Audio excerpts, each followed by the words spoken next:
So we were discussing fifth canto, chapter 7, Srimad Bhagavatam. And I believe in our last class we discussed up to text 5. So that's what I believe.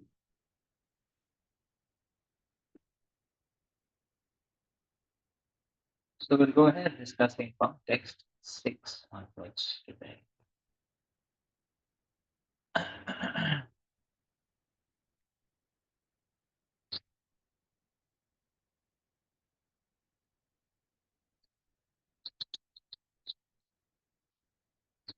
Sampra Charatsumana Vakeshu Virachitanga creation Apurvam Yattat Kriyafalam Aramakyam Pare Brahmani Yajna Purushe Sarvadevakale Mantrana Arthanayamapataya Sakshat Kartari Paradevata Bhagavati Vasudeva Eva Bhavayamana Atma Naipunya Mridita Kashaya Ashishya Adavarin Grihamaneshu Sayajamano Yatnavajo Devam Stan Purushavaya Yamishva Abhyadhaya.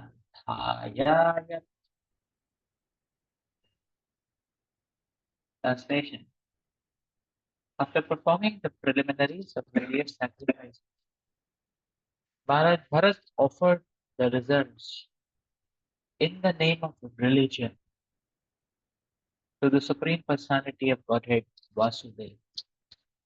In other words, he performed all the yajnas for the satisfaction of Lord Vasudeva Krishna. Maharaj Bharat thought that since the demigods were different parts of the Vasudeva's body, he controls those who were explained in the Vedic mantras.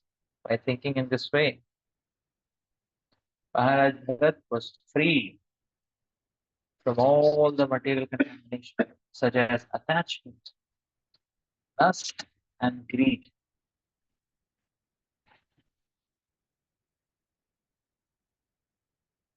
When the priests were about to offer the sacrificial ingredients into the fire, Maharaj Bharat expertly understood how the offering made to the different demigods was simply an offering to the different limbs of the Lord.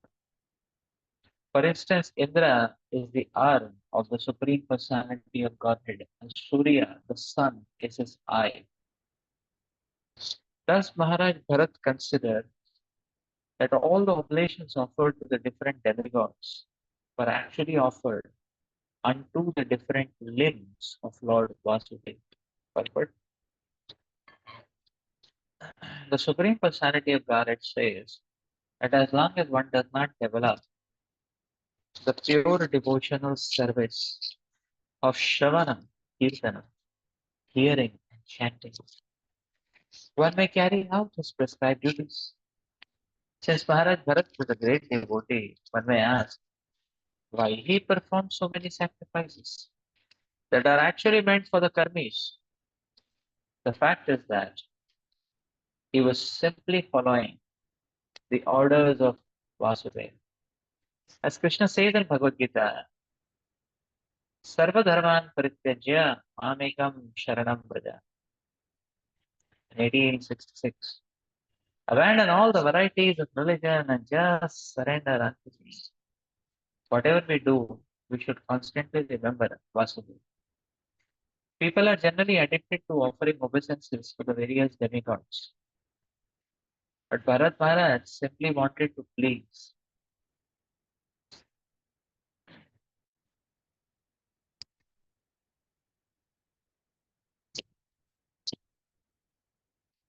Lord Vasudeva, as stated in Bhagavad Gita 5:29. Bhoktaram Yakyatapasam Sarvaloka Maheshwar. A yajna may be carried out to satisfy a particular demigod. But when the yajna is offered to the Yajna Purusha Narayan, the demigods are satisfied. The purpose of performing different yajnas is to satisfy the Supreme Lord. When we perform them in the name of the different demigods or directly, if we directly offer oblations to the Supreme Personality of Godhead, the demigods are automatically satisfied. If you water the root of the tree, the branches, twigs, fruits, and flowers are automatically satisfied. When one offers sacrifices to different demigods, one should remember that the demigods are simply parts of the body of the Supreme. If we worship the hand of a person, we intend to satisfy the person himself. If we massage a person's legs, we do not really serve the legs, but the person who possesses the leg. All the demigods are different parts of the Lord, and if we offer service to them, we actually serve the Lord Himself. Demigod worship is mentioned in Brahma Samhita, but actually, the shlokas advocate the worship of the Supreme Personality of Godhead Govinda. For instance, worship of the goddess Durga is mentioned this way in Brahma Samhita 544. Srishti Suti Pralaya Sadhana Shakti Rekha Chaye Vajasya Bhavana Bhuvanani Tibarti Durga Ichhanurupamapi Yasya Chache Satesa Govindamadi Purusham Tamaham Bhajami. Following the orders of Sri Krishna, the goddess Durga creates, maintains, and annihilates. Shri Krishna also confirms this statement in Bhagavad Gita. Maya adhyakshena prakriti sujate sacharacha. This material nature is working under my direction of son of Kunti, and it is producing all moving and non-moving beings. This is 9:10. We should worship the demigods in that spirit because the goddess Durga satisfies Krishna. We should therefore offer our respects to goddess Durga because Lord Shiva is nothing but Krishna's functional body. We should therefore offer respects to Lord Shiva. Similarly, we should offer respects to Lord Brahma, Agni, and Surya. There are many offerings to different demigods, and one should always remember that these offerings are usually meant to satisfy the Supreme Personality of God. Maharaj Bharat did not aspire to receive some benediction from the demigods. His aim was to please the Supreme Lord. In the Mahabharata, among the 1,000 names of Vishnu, it is said Yakya Bhuk, Yakya Krit, Yakya.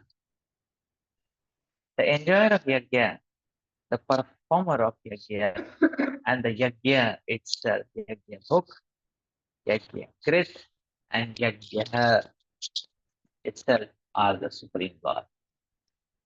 The Supreme Lord is the performer of everything, but out of ignorance, the living entity thinks that he is the actor. As long as we think that we are the actors, we bring about karma bandha, that is bondage to activity. If we act for Yajna, for Krishna, there is no karma bandha. Yajnatha karmanu anyatra lokoyam karma bandhana. Work done as a sacrifice for Vishnu has to be performed. Otherwise, work binds one to this material world. Following the instructions of Bharat Maharaj, we should act not for our personal satisfaction, but for the satisfaction of the Supreme Personality of Godhead. In Bhagavad Gita 17.28, it is also stated, Ashadhatanya putam datam tapastaptam kritam shat asat iti uchyate Nachatatpretya no iha. Sacrifices, austerities, and charities performed without faith in the Supreme Personality of Godhead are non-permanent. Regardless of whatever rituals are performed, they are called asat, non-permanent. They are therefore useless both in this life and the next. Kings like Maharaj Ambrish and many other Rajarishis who were pure devotees of the Lord simply pass their time in the service of the Supreme Lord. When a pure devotee executes some service through the agency of another person, he should not be criticized. for his activities and meant for the satisfaction of the Supreme Lord. A devotee may have a priest perform some karmakanda, and the priest may not be a pure Vaishnava. But because the devotee wants to please the Supreme Lord, he should not be criticized. The word apurva is very significant. The resultant actions of karma are called apurva. When we act piously or impiously, immediate results do not ensue. We therefore wait for the results which are called apurva. The results are manifest in the future. Even the smartas accept this apurva. Pure devotees simply act for the pleasure of the Supreme Personality of Godhead. Therefore, the results of their activities are spiritual or permanent. They are not like those of the karmis, which are non-permanent. This is confirmed in Bhagavad Gita 4:23. गतसङ्गस्य मुक्तस्य ज्ञानमुपस्थितचेतसः यज्ञाय चरतः कर्म समाग्रं प्रवील्यते.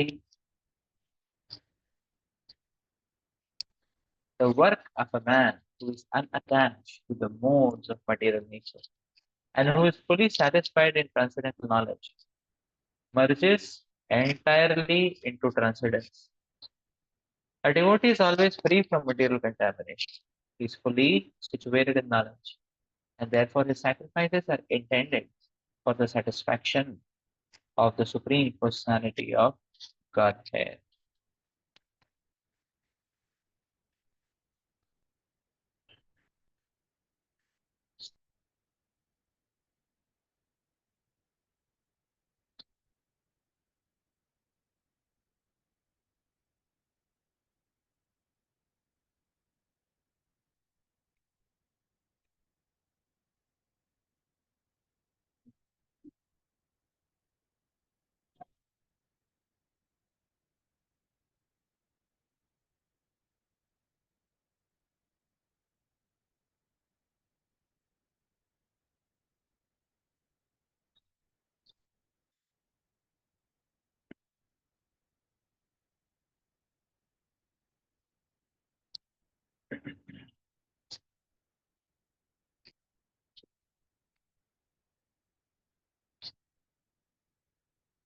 Bharat Maharaj is offering sacrifices to the demigods.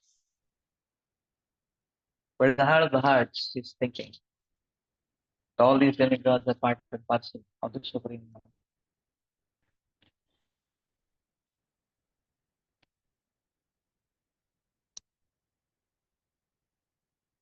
So I am offering these sacrifices for the pleasure of the Supreme Lord. Because Krishna is Yajna Bhuk, Krishna is Yajna Krit, and is Yajna itself. He is the enjoyer of the Yajna, he is the performer of the Yajna, and he is Yajna itself.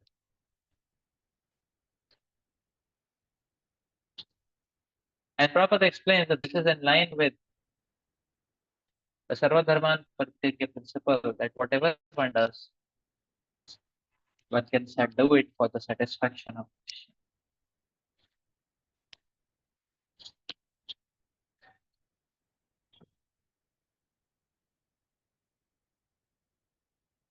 Srila Prabhupada is explaining that a pure devotee may do an activity of pure devotional service through the agency of another personality who may not be a pure devotee. But this does not suffice to criticize, or this does not become a case to criticize the devotee. The devotee should not be criticized for that. The devotee is only offering service to Krishna through the medium, through the agency of another personality. Srila Prabhupada mentions the point that the immediate question which may come is that, okay, even though Bharat Maharaj was a great devotee, was a pure devotee, what was the need for him to perform some karmakandi line of activities? And Srila Prabhupada explains to set an example. He was following the instructions. Lord Krishna explains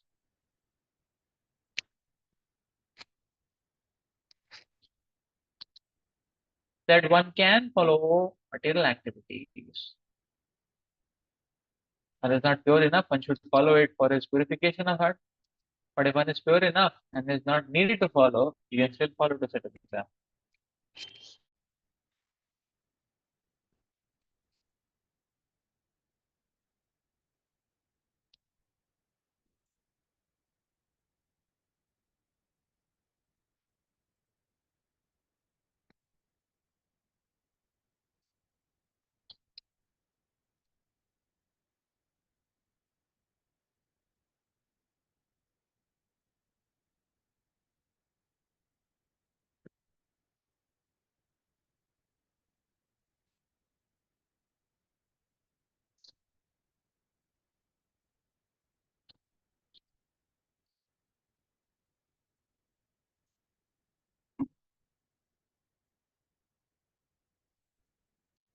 Srila Prabhupada does explain here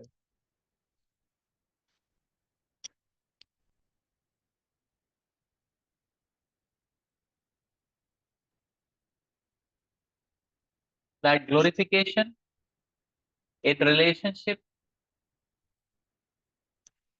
to the Supreme Personality of Godhead is actual glorification.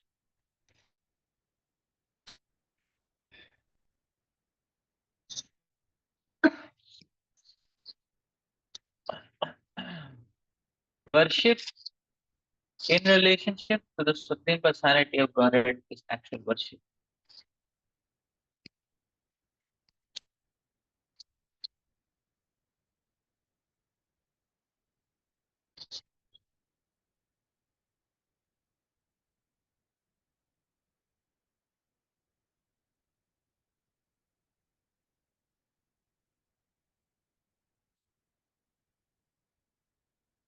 And Srila Prabhupada is explaining that if one does so, one will be saved or freed from attachment, lust, and greed.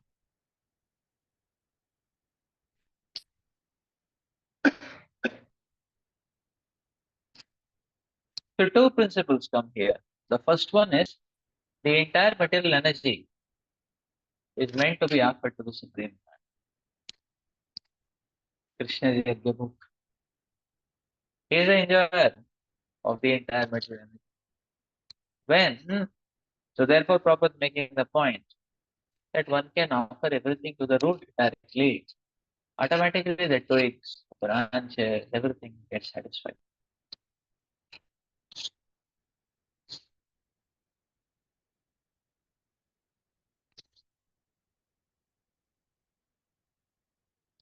This principle is a very important principle.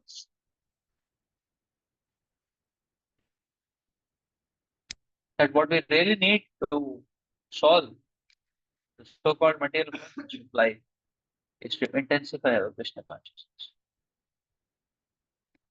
and to take decisions, which means basically to take decisions, to orient our lives in such a way or to put place ourselves in such a situation which intensifies our Krishna consciousness.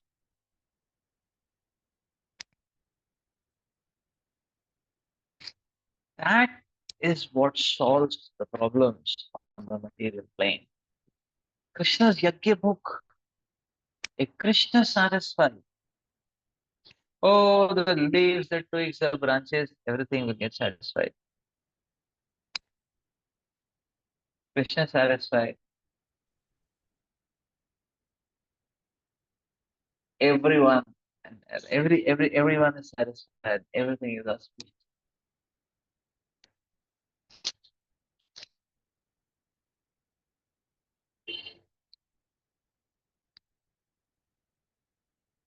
So Krishna consciousness is the one thing which we can do to solve all the problems.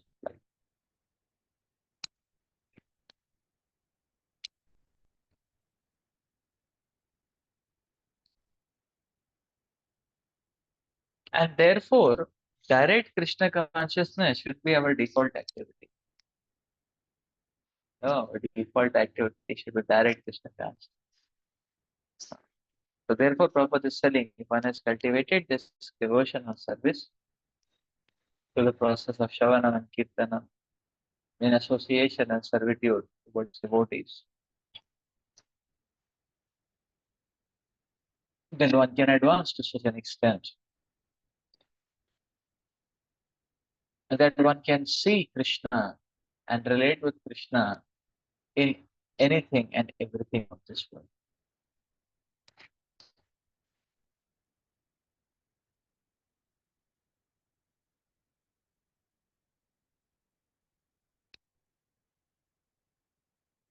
So service should be embarked upon carefully. Material duty should be embarked upon even more carefully. What should we be careful about? We should be careful about whether we are having sufficient spiritual substance or not. That is something what we should be careful about. Am I having sufficient spiritual substance or not?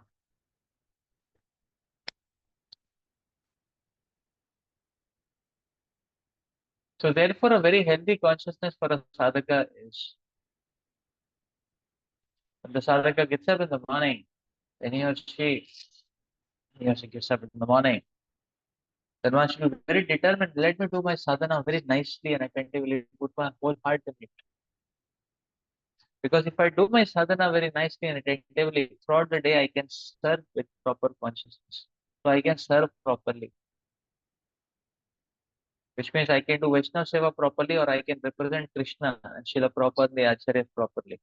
Otherwise, we'll become misrepresentatives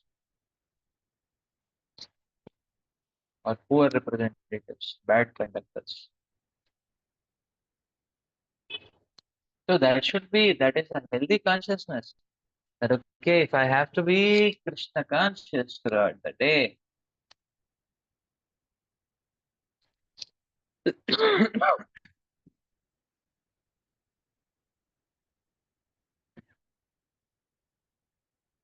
I have to be Krishna conscious throughout the day. Better let me be Krishna conscious.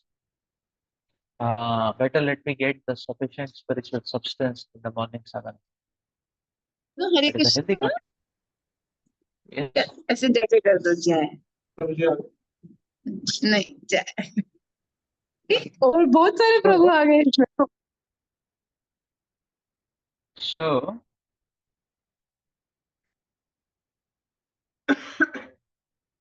better let me be Krishna conscious in the morning sadhana.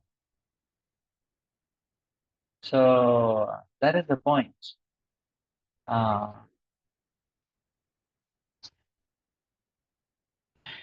and the same principle applies when it comes to uh,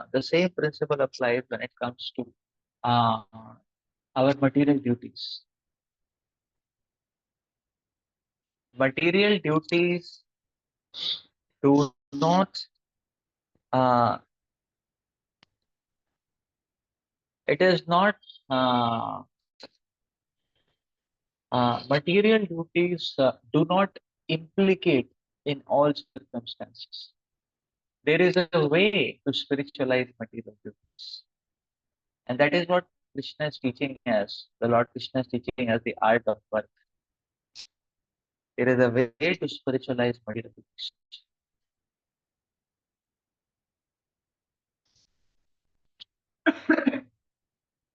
The art of work. The Lord Krishna is teaching that.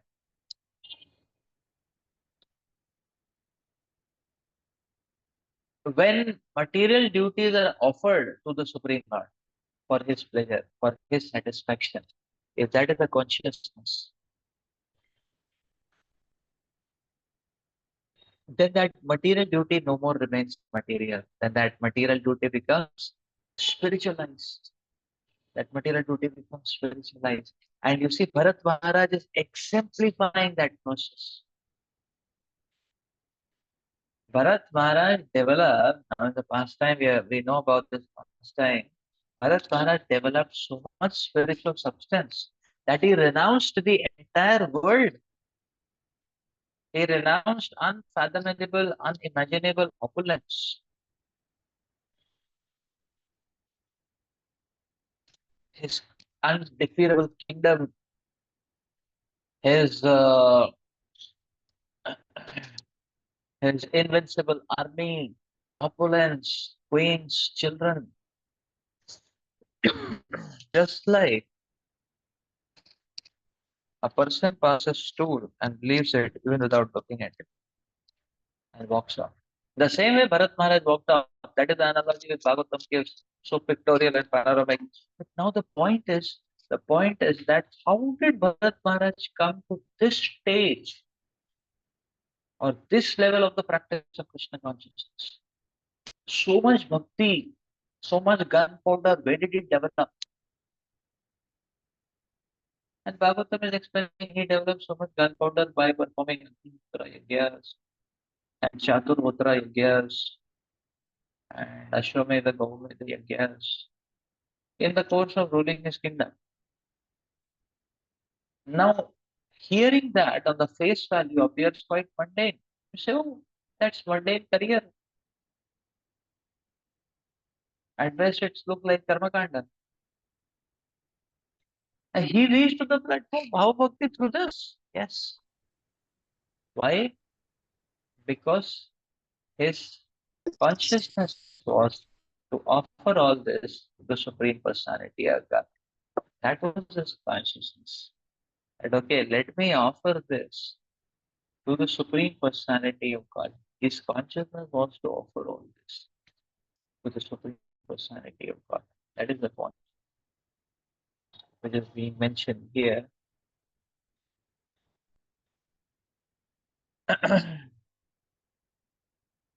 So therefore, we can understand that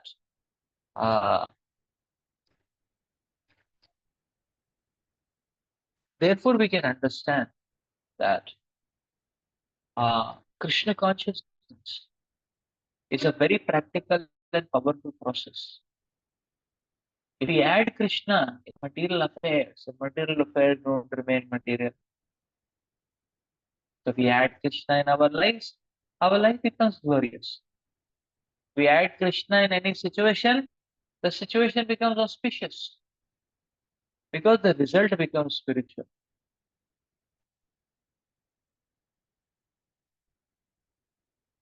And rather, this is the right place value or the right utility of everything, or the right behavioral, the right dealing with everything.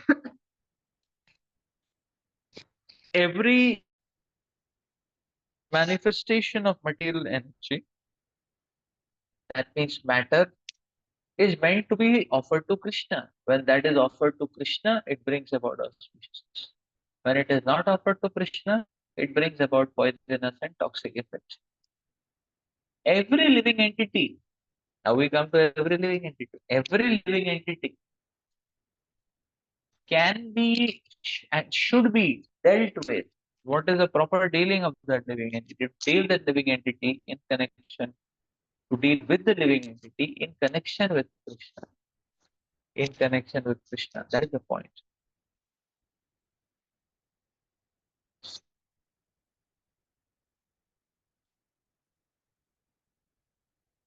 To deal with the living entity in connection with Krishna.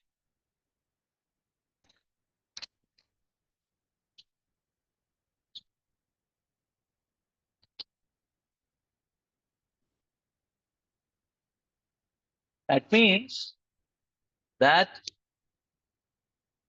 the art of dealings is to always serve Krishna.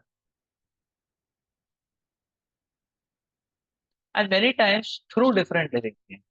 That's the point. So the Lord explains this at different places in Bhagavatam. Another place in Bhagavatam, the Lord explains that you see, if this comes in Lord Shiva's episode, Prabhupada explains that we should always offer obeisances to every living entity. And then it is explained that actually in this way, the person is offering obeisances to the Supreme Lord. To the Supreme Lord. situated in the heart of every living entity.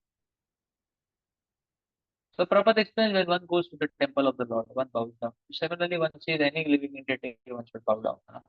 One should offer respects. Obviously, our acharyas say that to those who are, the three level of devotees, so those who are very young, we can just offer respect to them by folding hands. Those who are more advanced, initiated, we offer Panchanga obeisances. Those who are very advanced, we offer Ashtanga obeisances. To other living entities, they may see in our station here, there. We may just offer obeisances mentally, not more than that. And that is the principle is offering obeisances. The offering obeisances to whom? The offering obeisances is to the Supreme Lord.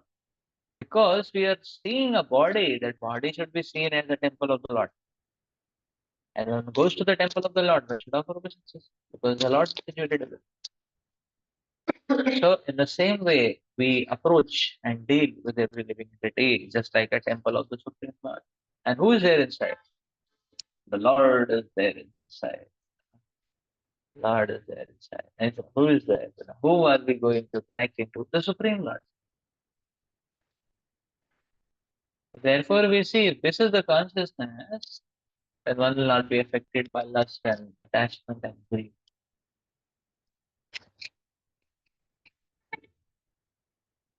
So therefore, because then it doesn't matter whom we have near to us, it doesn't matter. But what matters is, are we offering our homage to the Supreme Lord? So every living entity in that sense is meant to uh, to be served in that sense, but that service is actually being offered to the Supreme Lord, and that is what we should be conscious about. When we are serving the Vaishnavas, we know that okay, it is pleasing to Krishna. But when we are serving new people, in helping them come to towards Krishna, in helping them develop particular understanding of Krishna, in helping them more deeply connecting to Krishna, then also we are serving Krishna. So, and that is the right fitting behavior towards the other living entity also. That is dealt with in connection with his relationship to Krishna, or her relationship to Krishna.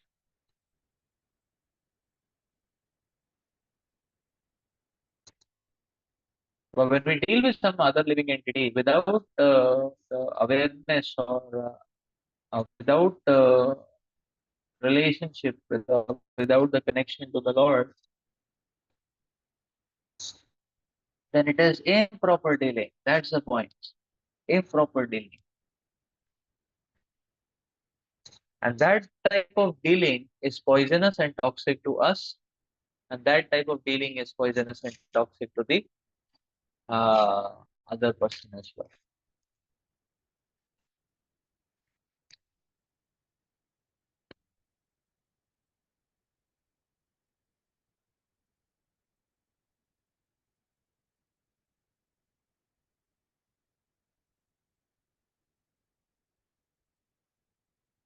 So now this can be taken in a very now this can be taken in a different now this principle can also be this principle can also be misinterpreted as well. And that is very nice. Then everything is Krishna because everything can be Krishna. Yes, everything can be Krishna. That part is true. But how everything can be Krishna, that has to be understood. When we sufficiently directly serve Krishna, then any indirect thing coming to us, we'll be able to direct it back to Krishna. But when we don't sufficiently directly serve Krishna,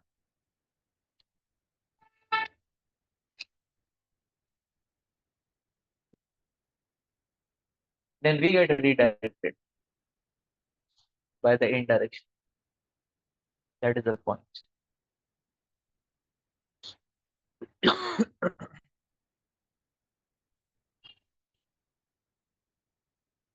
So Bharat Maharaj is doing sufficient hearing and chanting and association of devotees. Therefore, when he is going for his ruling and he is performing prescribed activities to ensure a very healthy ruling and prosperity for his citizens, he is able to connect that to Krishna and offer to Krishna. So he is glorified for that.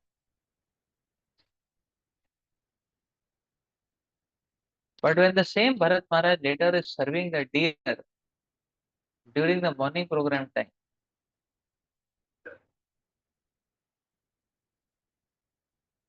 he is not glorified.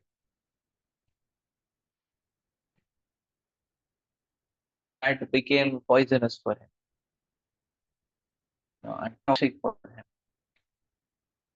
So this is another principle, and that is why you see Prabhupada is mentioning that okay, indirectly we can offer a service to Krishna.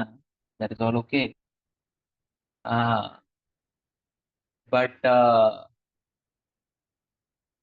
but but but indirectly we can offer everything to Krishna. Then why not offer things directly? So if we sufficiently offer direct service to Krishna, then the indirect engagements which we are caught up in because of our societal situation, psychophysical situation, or varna situation, then that can be offered to Krishna. But if you don't sufficiently directly offer service to Krishna, we will not be able to offer that indirect to Krishna. That indirect was swallow us.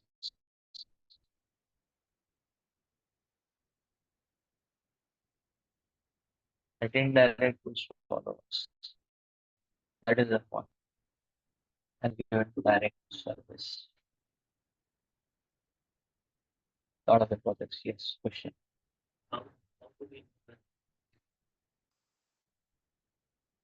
How do we know? Sufficient service. Sufficient service to. Okay, how do we know that we have sufficient service to Krishna? You talk about Seva. Seva. Okay. How do we know that we have sufficient Seva for Krishna? Yes.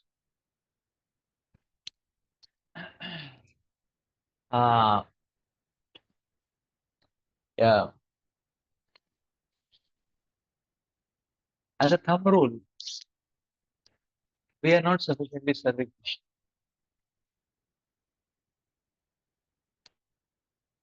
And therefore we'll end up in Maya every now and then. And therefore there are thoughts of self-gratification every now and then.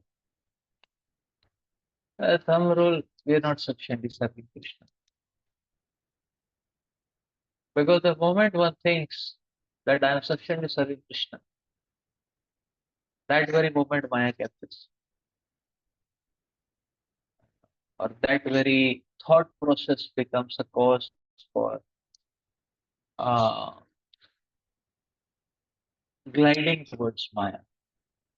It's just like when we are driving in the friction of this world, there is friction. So one is driving a vehicle, one has to constantly keep pressing the accelerator. Because the moment one comes at constant speed, from that moment only the speed starts going down. So therefore, always one has to keep the handle on the accelerator. That means a devotee should be always wanting to uh, increase one's service to Krishna quantitatively and qualitatively, both. Both.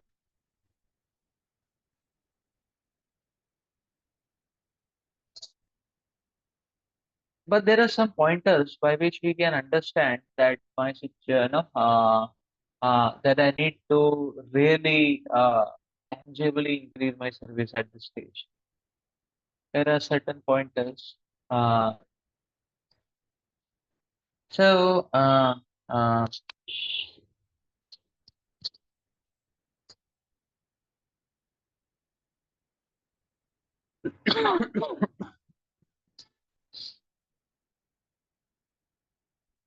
Srila Prabhupada gives the definition of active service. And Prabhupada says one gets up in the morning, completes the morning program, and runs for service. And serve so much that and in the night one just comes back and takes a little prasad and just lie it down and it's finished. Immediately it's finished. Body collapses completely and one is gone. Short circuit. Only to get up the next morning fresh and enthusiastic for the Mangalar. Papa says that in such a state, we see tired state, there is no dream also. So uh, that's one way by which we can judge that we are sufficiently served. So we have service whole day for Krishna. Are we running around so much? So that's one way. Like we were hearing, many devotees were sharing. Holiness Gopal Krishna Maharaj. So some of them would sleep in the daytime. The Maharaj would say, "Oh, you are lazy. Why are you lazy? It's Sir Krishna. Why sleeping here and there in the daytime? Meant for serving Krishna. So the Maharaj say 8 hours service to Krishna. The Maharaj formula 8 hours service to Krishna minimum. You know. These 8 hours are other than morning program hours, 16 round hours, sadhana hours. Uh, you know, uh, these 8 hours are other than morning program hours, uh, sadhana hours, uh, 8 hours service to Krishna. Maharaj would say, right? Maharaj would say that, right? At least 8 hours every single day. So we need to come to that standard. We need to come to that standard.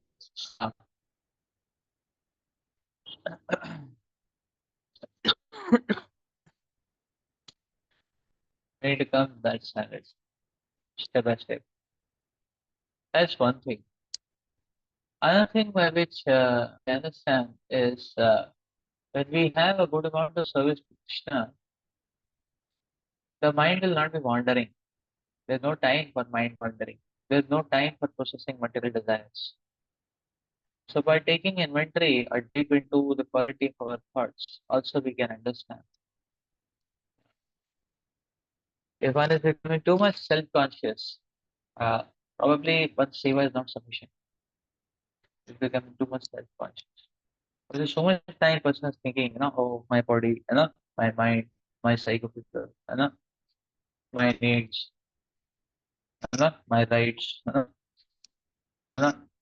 that means the service is not sufficient. Need to do more seva. Because mind has no other engagement, mind is simply about the conscious. If somebody is just, like that.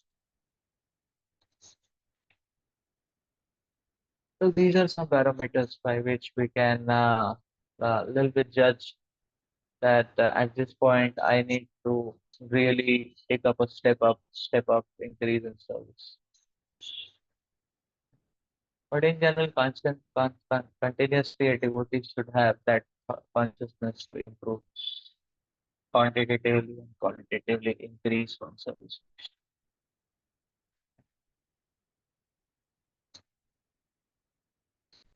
Again, Sri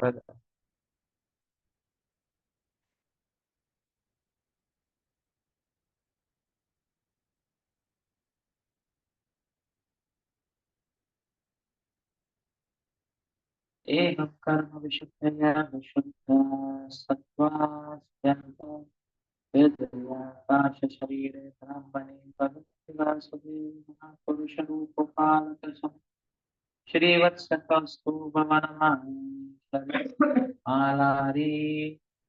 दारं कदातिभिरुपलक्षिते पुरुषात् लिखितेनात्मनि पुरुषरूपेण विरोचमनः उच्चैस्तरं भक्तिरनुदिनम् एदमान राजयता. In this way, becoming purified by ritualistic sacrifice. The heart of Maharaj Bharat was completely uncontaminated. His devotional service unto Vasudev, Lord Krishna, increased day after day. Lord Krishna, the son of Vasudev, is the original personality of Godhead, manifest as the super soul Paramatma,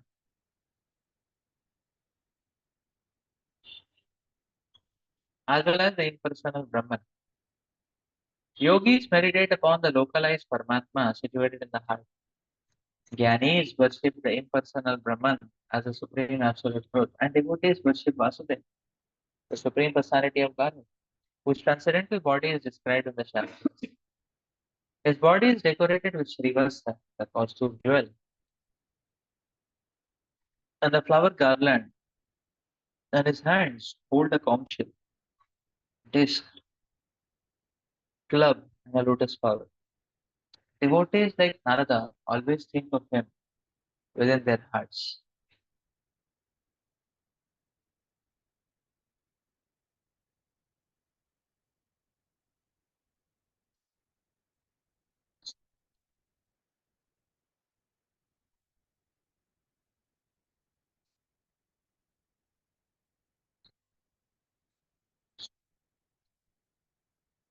Purpose. Lord Vasudeva Sri Krishna, the son of Vasudeva, is the supreme personality of God. He is manifest within the heart of the yogis in his Paramatma feature, and he is worshipped as impersonal Brahman by the Jnanis. The Paramatma feature is described in the Shastras as having four hands, holding a disc, holding a conch shell, lotus flower, and clubs. As confirmed in Srimad Bhagavatam 228, Kechit Suteha Taranutaya Ida Hridayavakashe Pradesamatram Purusham Vashakam Chaturbhujam Kanjaratam Purusham Gadadham Dharanaya Svara. Paramatma is situated in the hearts of all the living beings. He has four hands which hold four symbolic weapons. All the devotees who think of the Paramatma within the heart worship the Supreme Personality of Godhead as a temple deity.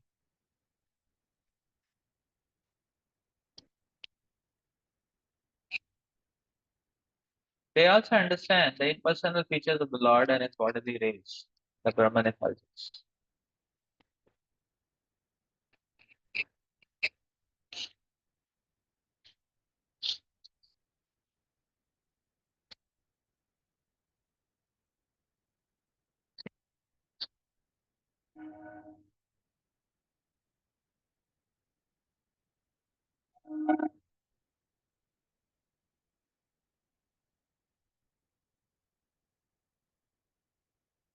This principle of direct and indirect, how does it come?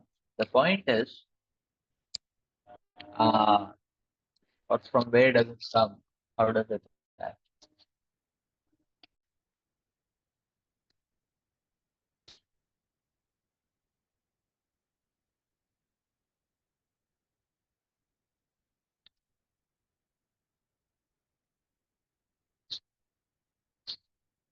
There is this question also on okay, what is direct or indirect services? Most services feels indirect. Yes.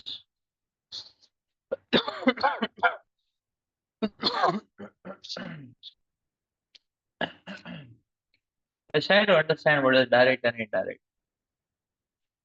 Direct devotional service means Navvidha Bhakti.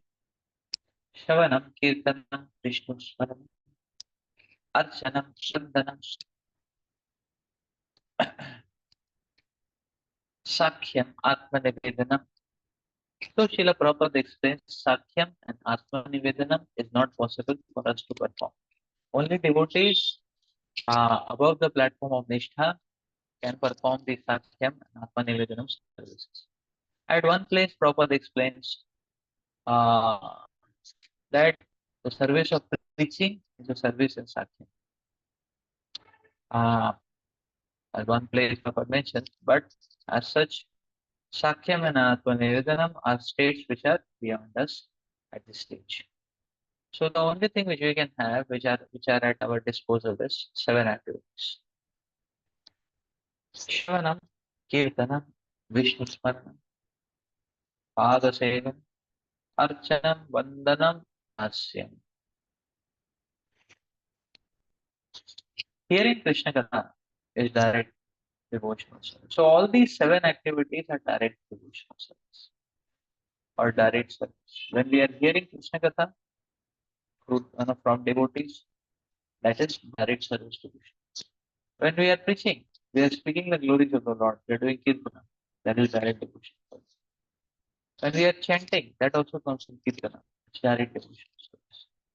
When we do sufficient hearing and chanting, then we start, that will come in our remembrance. That is Smarana, direct devotional service. Here you see the state of Smarana is mentioned. That pure devotees think of Krishna always in the heart. Great devotees like Narada, in this verse, it is mentioned, great devotees like Narada, they always think of Krishna in the heart. Krishna, who is wearing a costume, who is Vanamali, who is wearing this the mala, Vanamala, who is who is having Shivatsa, who is wearing Pitambar, who is Varahavataram, wearing Pikashada, Sivanga Lalitam, Shyamala, Mega Shyamala Kumala, oh, whose limbs are very, very soft. That is meditation, thinking, Swarana. Padasevana. Padasevana means following the instructions. Padasevana, direct devotion service. The Prabhupada says one should attend the morning program even if it is minus 40 degrees cold temperature. We never have minus 40 in India. We never, I don't think we have anywhere minus 40 in our understanding. But I have heard that in Boston we have minus 20. So that part, maybe Arctic Ocean, Antarctic Ocean. I mean, Arctica, Antarctica. No, there's no Arctica, there's Antarctica. Uh, or Sidhu saying Siberia is minus 40. Okay. So even if you go for preaching to Siberia, still we should get up at 4 o'clock in the morning. So Prabhupada says that when we follow it, that is Pada Seva. That is Pada Seva. Then Archana, worshipping the deities, deity Seva. Vandanam, offering prayers. Mangalarti is a prayer. Vishnu song is a prayer, offering prayers. Archana, Vandanam. And the next is Dasya.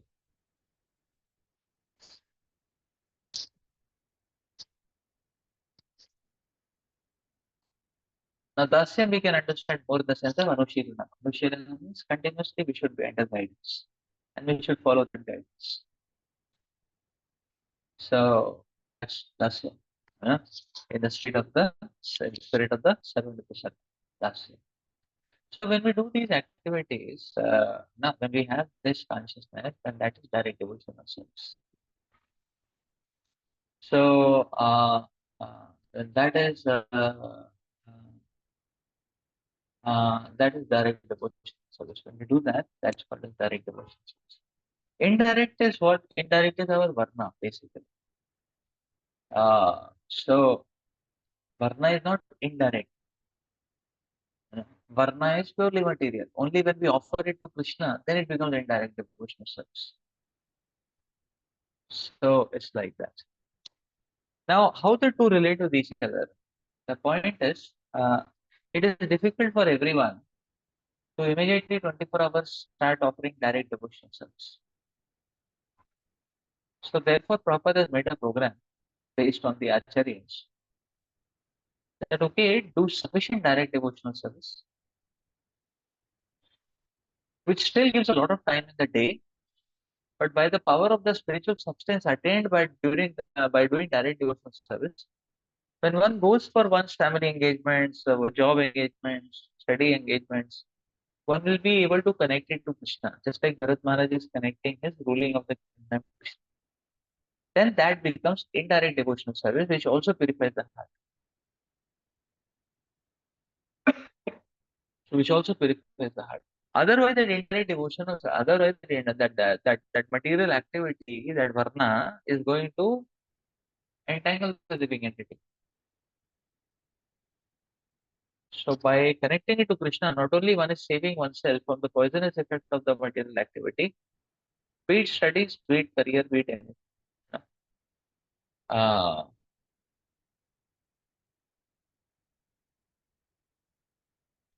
so that is, so when we say indirect, it's mostly coming under the category of Varna. That Varna duties can be spiritualized by making them to direct devotional service. But that requires sufficient direct devotional service engagement. That is the point. Sufficient direct devotional service engagements, like that. So sufficient. So therefore, a mix of direct and indirect. What happens? The indirect, one is able to do indirect less and less, and direct more and more. And it goes to what stage? What is the acme of that stage? The acme of that stage is one doesn't need to do any more indirect devotional service. One is just performing direct devotional service. Like when Srila Prabhupada was doing track pharmacy, he was doing direct, was indirect. But that, because he was doing it uh, uh, properly as prescribed, Prabhupada could come to the stage where he could take sannyas and he preached all over the world. That's completely direct devotional service for the day. That's the point. So there seems to be some more questions. Siberia, okay, Siberia is not a question. Uh, Management service like purchasing, okay, setup, cooking, setting temple, fund collection comes under which category? Yes. Yeah. Yeah. So there are gradations between them. Uh, there are basically gradations between them. No? Uh, One way of categorizing it is that, and because this is direct, because this is not exactly Varna, uh, except for the temple needs funds, and therefore we are being ordered to do fund collection. So it's direct devotion service.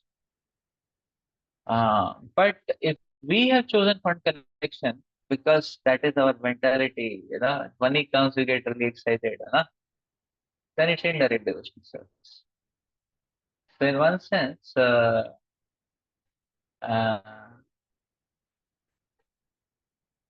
yeah. So what is direct? So this is so when something is given to us from our seniors, we can say that okay, direct devotion service. But when we express to take something and we like something, because we like something, we're doing it for Krishna. It's a little imbalance. So that is exactly how we can categorize it as like that.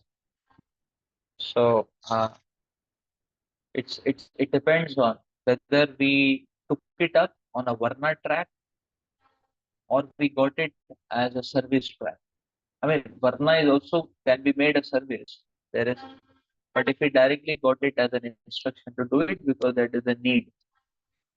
So I believe based on which track we are doing that service, we can say direct, indirect. And the indirect no more remains. No, when we offer the indirect to Krishna, the indirect starts becoming direct. That's the point. Like that. That's the point. No?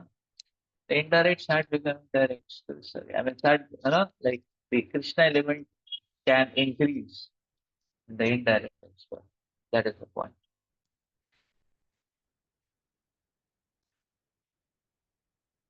So the principle is the indirect is being, the the metal energy we are offering it to Krishna just because we just cannot remain in spiritual energy all the time. But when the heart is being purified, one can translate and one should translate to more and more direct devotional service. Just like Krishna says very beautifully, he says every year you can increase one mantra. So by the time you reach 50, you can come up to chanting at least 50 rounds or 64 rounds. Nice principle, practical also. That is the way one can make one's life one more direct. Nice principle.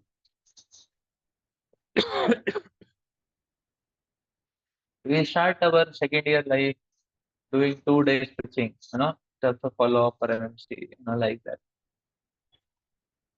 And slowly we should target in the course of years that we do everyday preaching. 7 days, 7 weekly programs. That's not the end of life. That's just one step. None like that. Then we can go forward to doing 2 programs a week. Then we can increase it to doing 3 programs a week.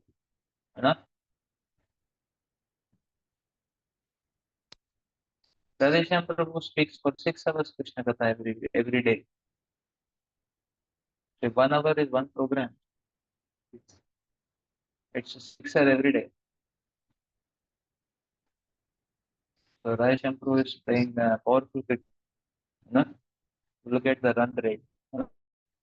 So like that, you know, like that, So that's how we can understand. Uh,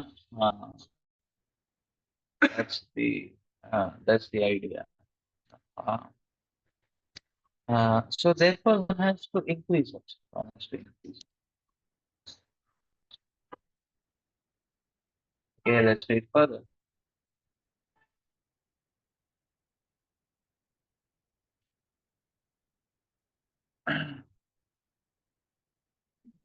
Where is okay,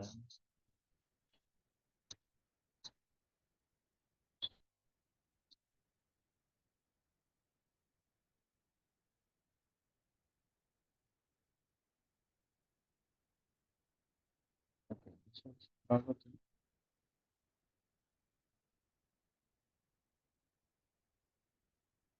Let's read further.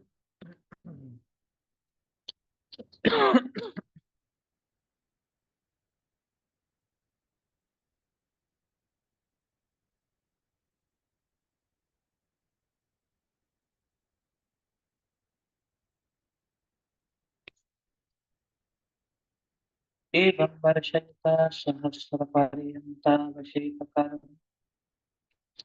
निर्वाणः servo विभुज्यमान् स्वतनयेभ्यो ऋतं पित्रा पैतानं यथा दानं विभाज्य स्वयं सकला सम्पन्ननिकेता स्वनिकेता कुला आश्रमं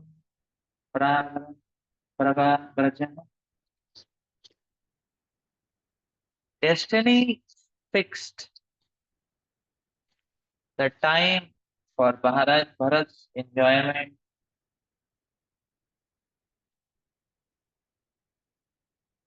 of material opulence at 1,000 times 10,000 years.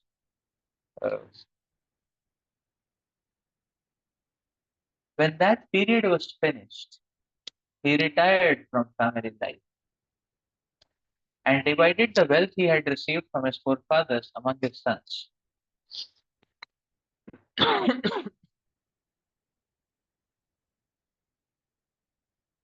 He left his parental home, the reservoir of all opulence, and started for Pulaha Ashram, which is situated in Haridwar. Oh, this Pulaha Ashram is in Haridwar, okay. The Shaligram Shilas are obtainable there. Oh.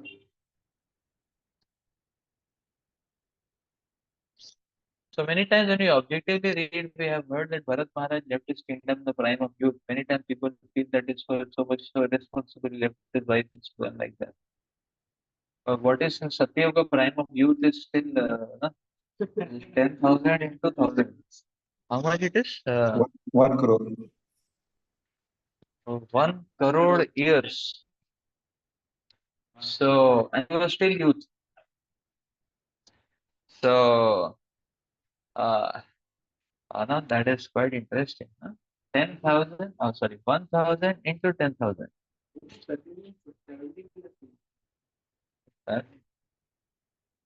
No, this is heavenly planet. Bharat Maharaj is not earthly kingdom, right?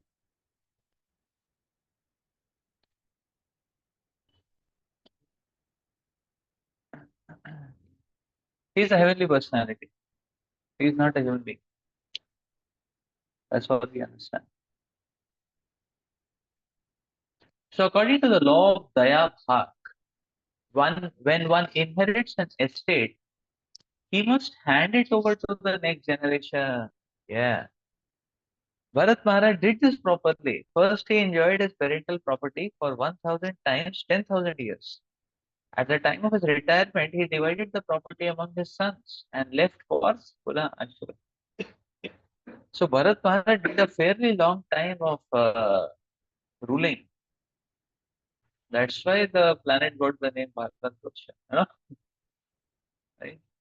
So 1000, 10,000, that much ruling. Very nice.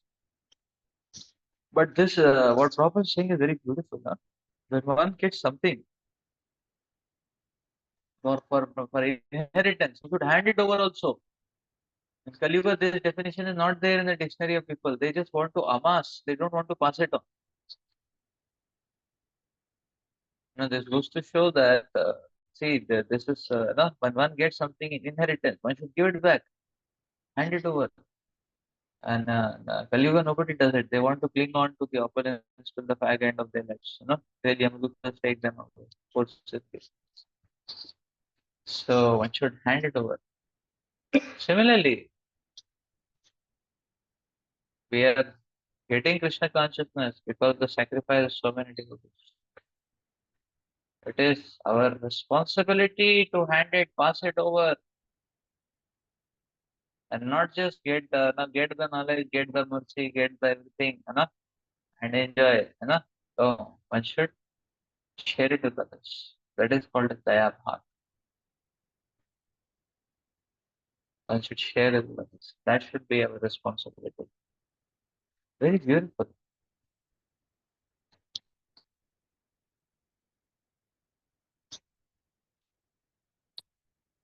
Therefore, you see, in Shastras, one of the beautiful principles which is mentioned is that although one should try to speed up one's practice of Krishna consciousness, and everyone, and all of us should try to intensify our Krishna consciousness. Still, objectively, there will be gradations and ranking. That means, objectively or statistically speaking, some devotees may be very dedicated, some may not be so dedicated, or they may not be able to exhibit that level of dedication immediately at that moment of time. So, here it is being said that okay, objectively, holistically speaking, some devotees may be speeding towards Krishna faster and some may be speeding towards Krishna a little slower. But as per the verdict of the Shastras, that kind of speed is not very important. It is not to be taken in the wrong sense that okay, the speed is not important. No, everyone should try to intensify Krishna consciousness. But what is being said is that what is most important and foremost principle is that everybody should be progressing towards Krishna in whatever highest capacity speed as per one's own capacity. But that capacity may be a squirrel as compared to some Hanumanji. And that Krishna will accept and empower.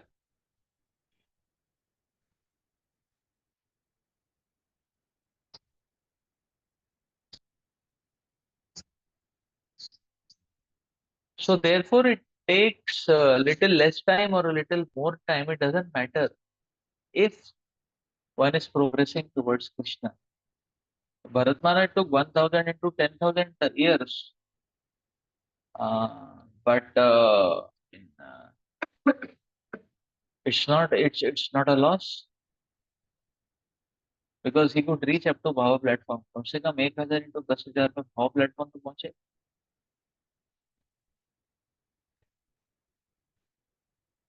हमारे case में हमारा अभावा का platform रहा होगा ये 1000 to 10,000 life times like that. So that is the point. That is the point. Not to be misunderstood and misquoted. Everyone should try to offer himself or herself completely to Krishna. But even that complete may be like a squirrel. And we are saying that does not matter. Krishna is not a Krishna is not a capacity game. It is a commitment game. And if commitment is less, then shame.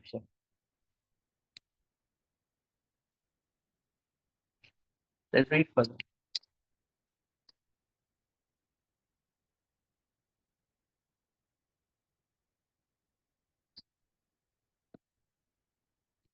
यत्र वा भगवान् हरिरद्यापि तत्र ध्यानं निजजनानां वात्सल्येन सन्निधाप्यत इच्छरूपेण. At Pulaha Ashram, the Supreme Personality of Godhead Hari, out of his transcendental affection for his devotees, becomes visible to his devotees, satisfying his devotees' desires. The Lord always exists in the different transcendental forms, as stated in Brahma Samhita 539. Ramadimurti Yamena Vishhan Nanavataramakaroda Bhuvanti Kintu Krishna Swayam Samabhavat Paramapaman Govindamadi Purusham Tamaham Bhajami. The Lord is situated as himself, Lord Krishna, the Supreme Personality of Godhead, and he is accompanied by his expansions like Lord Ram, Baladev, Sankarshan, Narayan, Mahavishnu, and so forth. The devotees worship all these forms according to their liking, and the Lord, out of his affection, presents himself as Archa Vigraha. He sometimes presents personally before the devotee out of reciprocation or affection.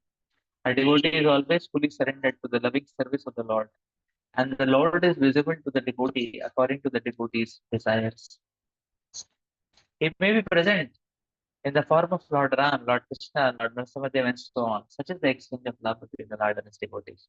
So the Lord exhibits and manifests himself in front of the devotee of the Lord. That is the great mercy of the Lord. We were hearing from Srila Prabhupada, Prabhupada was saying that when it came to Mother Yashoda, the Lord was behaving just like an ordinary small child, very much dependent on the Mother Yashoda. And Prabhupada said that is mercy in Krishna. Krishna is not an ordinary small child.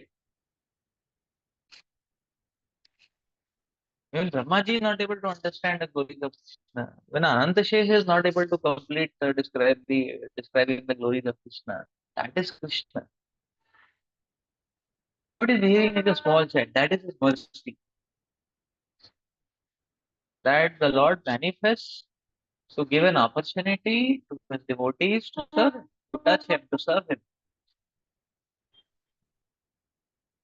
हमारा तो नहीं है ऐसा सौभाग्य. No, we are also very fortunate. The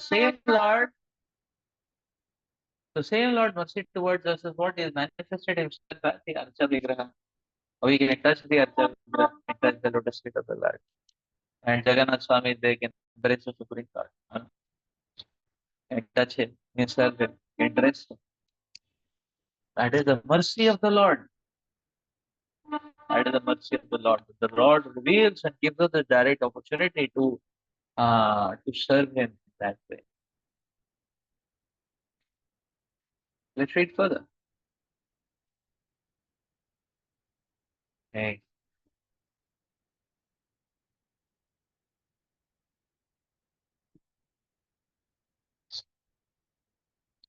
यत्र श्रीमपादानि त्रिषक्चक्रैश्चक्रणानि नाम शरीर Pravara सर्वताः पवित्रीकरोति. In the Pulaha Ashram is the Gandaki river, which is the best of all rivers. The Shaligram Shila, the marble pebbles, purify all those places. On each and every marble pebble up and down, circles like navels are visible.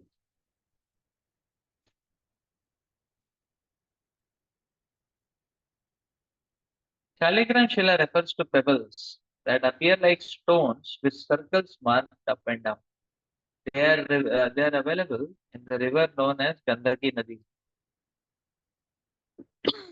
Wherever the waters of this river flow, the place becomes immediately sanctified. at Shaligram.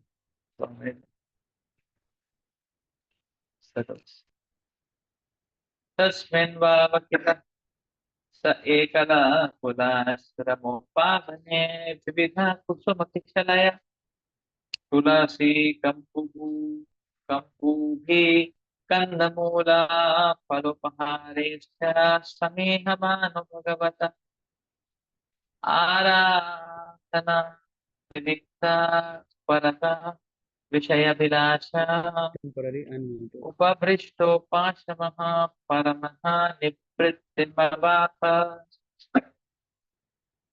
In the gardens of Kula Ashram, Maharaj Bharat lived alone and collected a variety of flowers and twigs and tulsi leaves. He also collected the water of the Gandaki river, as well as various roots, fruits, and bulbs. With these, he offered food to the Supreme Personality of Godhead Vasudeva and worshipped him. And worshipping him, he remained satisfied. In this way, his heart was completely uncontaminated, and he did not have the least desire for material enjoyments. All the material desires vanished. In this steady position, he felt full satisfaction and was situated in devotional service.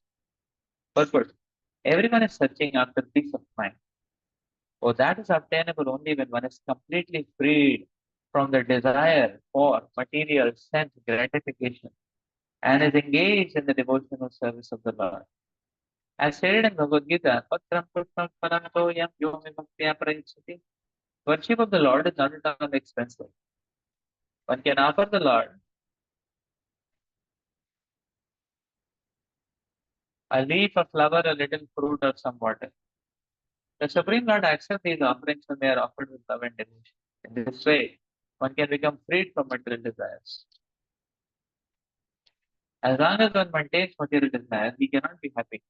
As soon as one engages in the devotional service of the Lord, his mind is purified of all the material desires. Then one becomes fully satisfied.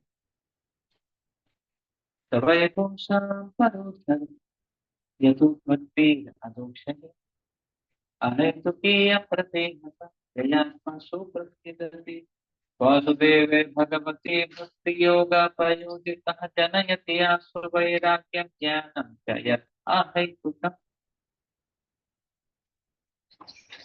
The supreme occupation dharma of all the humanity is that by which men can attain to loving devotional service unto the transcendental Lord. Such devotional service must be unmotivated and uninterrupted in order to completely satisfy the self. By rendering devotional service unto the personality of Godhead Shri Krishna, one immediately acquires complete or causeless knowledge and detachment from the material world. Janayatya suvairagyam jnanam chayat ahaitukam. These are the instructions given in Srimad Bhagavatam, the supreme very great research. One may not be able to go to Kula Ashram, but wherever one is, one can happily render devotional service to the Lord by adopting the process mentioned above, that one can collect some roots and fruits and shoots and afterwards bring that. With love. With love. So therefore, Prabhupada is saying worship of the Lord is not at all expensive. So by worshipping the Lord wholeheartedly, one's heart is purified. And one heart is purified of material desires, and one can experience full satisfaction. Yayatma Suprat Sivati. Let's stop here for today. What happened? Okay. Yeah, let's stop here for today.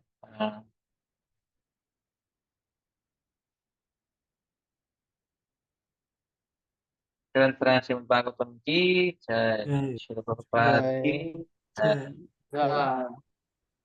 Hare Krishna. Thank you, everybody. Hare Krishna.